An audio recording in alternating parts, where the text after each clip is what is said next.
याची अंमलबजावणी लगेच झाली पाहिजे अशी त्यांची मागणी आहे आणि त्यासाठी कुठल्या प्रकारची मुदतवाढ मी देणार नाही अशी त्यांनी भूमिका मांडलेली आहे.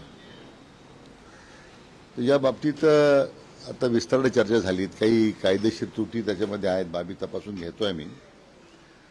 अंमलबजावणी करण्यासंदर्भात काय होतंय आणि मग पुन्हा त्या बाबतीमध्ये त्यांच्या समितीत आम्ही चर्चा करणार आहोत असं आमच्या मंत्रिमंडळ उपसमितीमध्ये आता निर्णय आम्ही ठरवलं. प्रामुख्याने ह्या दोन गॅजेट संदर्भातच झाली. दोन गॅजेटच्या संदर्भामध्ये तात्काळ अंमलबजावणी करावी ही त्यांची भूमिका काय आहे आणि सरकारला त्यात नेमकी अडचण काय आहे?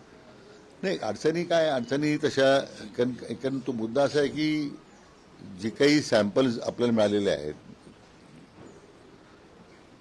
संख्या मिळालेली आहे, आपल्याला नावं नाही आहेत, त्याच्या संदर्भात मग कसं पुढे जायचं म्हणून आज आम्ही परत संध्याकाळी 5 वाजता आपल्या राज्याचे ॲडव्होकेट जनरल जे आहेत त्याच्या समेत परत बैठक आहे. त्यांना आम्ही आता माहिती सांगितली, माहिती पाठवली. आमच्या विधी व न्याय विभागाचे सचिव आहेत मंत्रालयातील आपल्या आणि आमच्या विभागाचे जे सचिव आहेत त्यांच्या समेत आता पुन्हा 5 वाजता ॲडव्होकेट जनरल यांची समेत चर्चा होईल.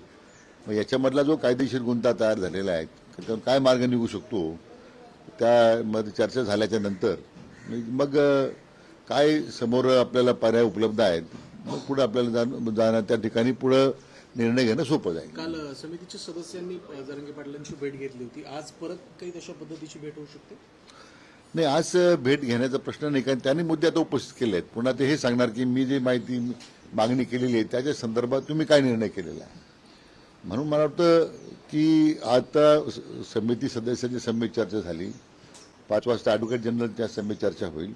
पुन्हा जर आवश्यकता वाटली तर पुन्हा एकदा समितीची बैठक होईल आणि मग मला वाटतं अंतिम प्रस्ताव तो माननीय जरांगे पाटलांना देण्यात येईल. मात्र आज खरं तर रविवार आहे, सुट्टी आहे. मात्र उद्यापासून खरं तर सगळे कॉलेज असेल, शाळा असेल, त्याचबरोबर कार्यालय देखील आहे ती सुरू होतील. त्यामुळे असं वाटतं का की पुन्हा मुंबईकरांना मोठ्या त्रासाला सामोरं जावं लागेल? हे माझी मुंबईकरांना विनंती आहे, आपण थोडं आता ह्या प्रश्नासाठी जे आंदोलन होतंय त्यांना सुद्धा सहकार्य केलं पाहिजे.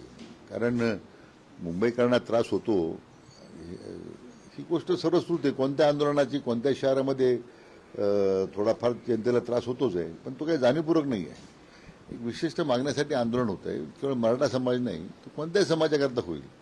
मला वाटतं तो एक संवेदनशील प्रक्रिया असते. त्याच्यामध्ये त्यांच्या मागण्या जे मांडतायत किंवा त्या मागण्याला प्रतिसाद सरकार देत आहे, याच्यामध्ये दोन्ही बाजूने संवेदना आहेत. म्हणून मला वाटतं की आमचा त्या ठिकाणी जो मराठा बांधव जे आंदोलन करतोय तो सुद्धा जनतेला कोणत्या प्रकारची असुविधा होणार नाही या संदर्भात सुद्धा दक्षता घेईल असं मला वाटतं. ज्या पद्धतीनं रेल्वे रुळांवर उतरणं असेल, चर्चगेट स्टेशन, सीएसटी स्टेशनवर जाऊन अडवणूक करणं असेल, रस्ते थांबवणे असेल, हा जो त्रास दिला जातोय यावर काय तोडगा आहे नेमका? असे माननीय जरांगे पाटलांनी स्वतः आवाहन केलेलं आहे मराठी बांधवांना की अशा कुठल्या प्रकारचा अनुचित प्रकार तुम्ही करू नका, जनतेला त्रास होईल असं करू नका.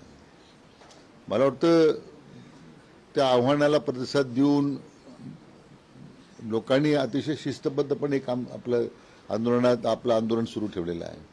त्याच्यामध्ये काही उद्योगी मंडळी असतील की जे विनाकारण आंदोलनाला बदनाम करण्याचा प्रयत्न करण्यासाठी सुद्धा आले असतील किंवा त्याच्या या सगळ्या परिस्थितीचा गैरफायदा घेण्यासाठी सुद्धा आले असतील तर ते समाज बांधव त्यांचा बंदोबस्त करतील ना. त्याच्यामध्ये मला वाटत नाही. आणि स्वतः ते जरांगे पाटीलच सांगतायत. मला वाटतं त्यांच्या आव्हानाला निश्चितपणे प्रतिसाद मिळेल याच्याबद्दल आमच्या मनात काही शंका नाही आहे. जरांगे पाटील असं म्हणाले की बैठका सुरू आहेत मात्र अंमलबजावणी होत नाही. उद्यापासून मी पाणी सुद्धा बंद सुरू करतो. नाही, असं की म्हणून त्यांनी जी मांडलेली भूमिका आहे किंवा आमच्या न्यायमूर्ती महोदयांच्या समोर त्यांनी जे काही मुद्दे उपस्थित केलेले आहेत म्हणून आम्ही आज बसलो ना. म्हणजे रविवारी आम्ही सुद्धा काही सुट्टी घेतलेली नाही आहे किंवा कोणी मंत्री महोदय गावाला गेले नाहीत.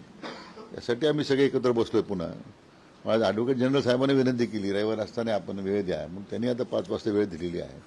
यासाठीच आम्ही सगळे एकत्र चर्चा करतोय की मार्ग निघावा. राजकीय नेत्यांच्या शरद पवार यांचं एक विधान होतं की शासनाला त्यांनी अशी टीका केली की 62% द्यावं, केंद्राने या संदर्भातली मंजुरी द्यावी.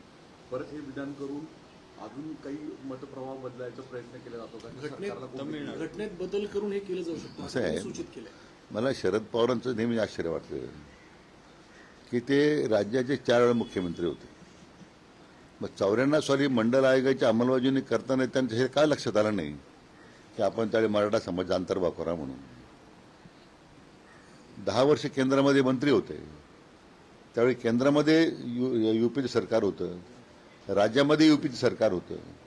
10 वर्ष त्यांना समजलं नाही का, लक्षात आलं नाही का त्यांना की घटनेत बदल करून देऊ शकतो आपण. कारण मराठा समाजाची मागणी आरक्षणाची आज नाही ना, ती जुनीच मागणी आहे. म्हणजे आपल्या स्वतःकडे ज्यावेळी जबाबदारी होती त्यावेळी ती जबाबदारी पूर्ण केली नाही.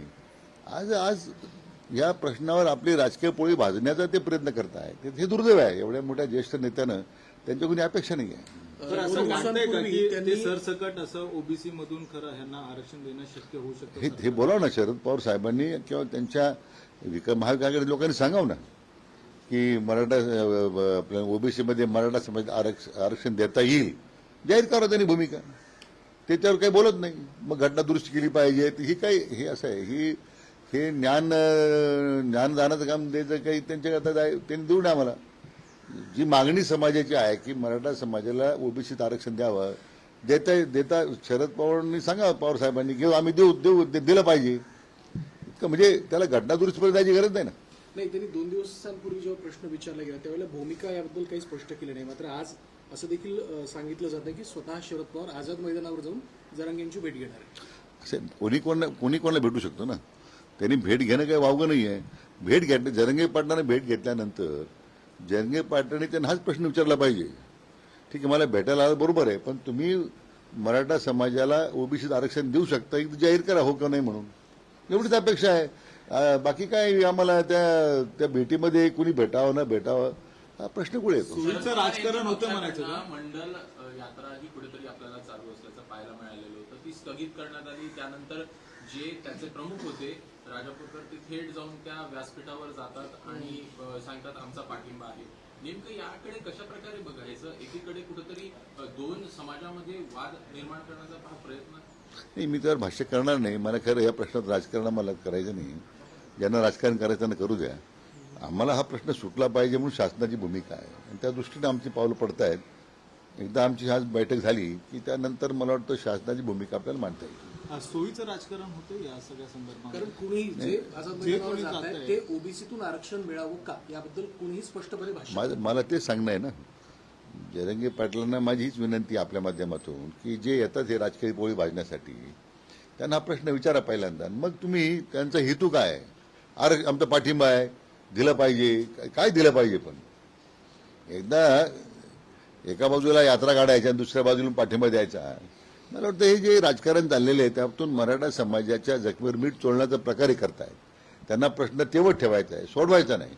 आमच्या सरकारची भूमिका मात्र हा प्रश्न सुटला पाहिजे म्हणून आम्ही प्रयत्न करतो. काल तुमच्याकडे खरं तर बीडमधले आमदार सगळे आले होते भेटायला. त्यांनी पण एक अशी प्रामुख्याने मागणी केली की ज्यांच्याकडे 7/12 आहेत आणि ज्या 7/12 आहेत त्यांना लगेच कुणबीचं प्रमाणपत्र देण्यात येतं. कसं बघतं? कारण की ही नव्याने एक मागणी त्या आमदारांनीच केलेली आणि ते सगळे सत्तेतले आमदार आहेत. नाही, असं आहे की त्यांची मागणी केली माझ्याकडे बरोबर आहे, पण त्याच्यातलं वास्तव काय कायदेशीर आपल्याला करता येणार नाही आम्ही सगळं तपासून पाहतो ना. आल्या सगळ्या सूचनांचं स्वागतच आहे. शेवटी हा प्रश्न सुटला पाहिजे म्हणून आमचा जो प्रयत्न आहे त्याला अशा काही सूचना येत राहतात वेगवेगळ्या माध्यमातून, त्याचा आम्ही नेहमी विचार करतो. पण कुठेतरी राजकीय आरक्षण मिळावं यासाठी हा सगळा खटाटोप सुरू आहे का? कारण शैक्षणिक आणि सामाजिक आर्थिक आरक्षण. नाही, मला वाटतं आता या सगळ्या विषयावर राजकीय आरक्षणासाठी चाललंय असं स्वतः चंद्रकांत दादा पाटील म्हणतात. नाही, चंद्रकांत दादा आमच्या समितीत काही चर्चा करताना मुद्दा मांडलेला नाही त्यांनी, त्यामुळे त्याच्यावर मी काही बोलणार नाही. साहेब, संजय राऊतांचं असं मत आहे की अमित भाई येतात, लालबागला जातात, बाप्पाला जातात दर्शनाला, पण मराठा जिथं आंदोलन करतात तिथे तिथं मात्र भेटी द्यायला गरज नाही वाटत. थेट भाजपाच्या पक्षश्रेष्ठींनाच अशा स्वरूपाच्या आरोपाच्या कचाट्यात ते पकडतात. नाही, संजय राऊताला ते कामच दिलेलं आहे ना. त्यांचं सकाळी उठल्यापासून तेच काम आहे, त्यामुळे त्यांच्याबद्दल काय बोलणार आपण. थँक्यू.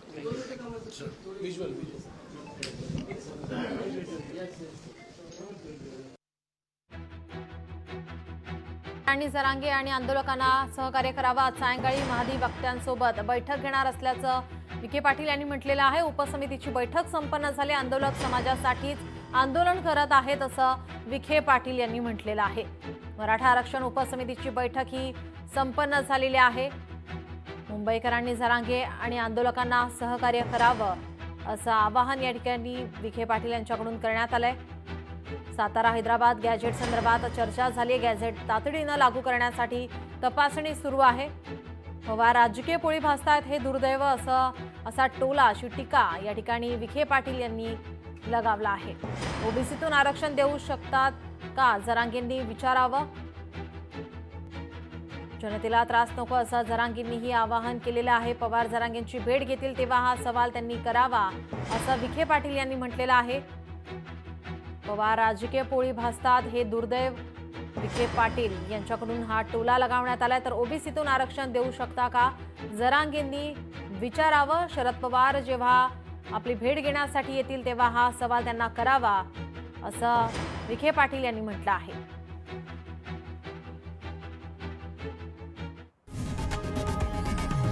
लोकशाही मराठी ऐका, पहा, जागरूक रहा.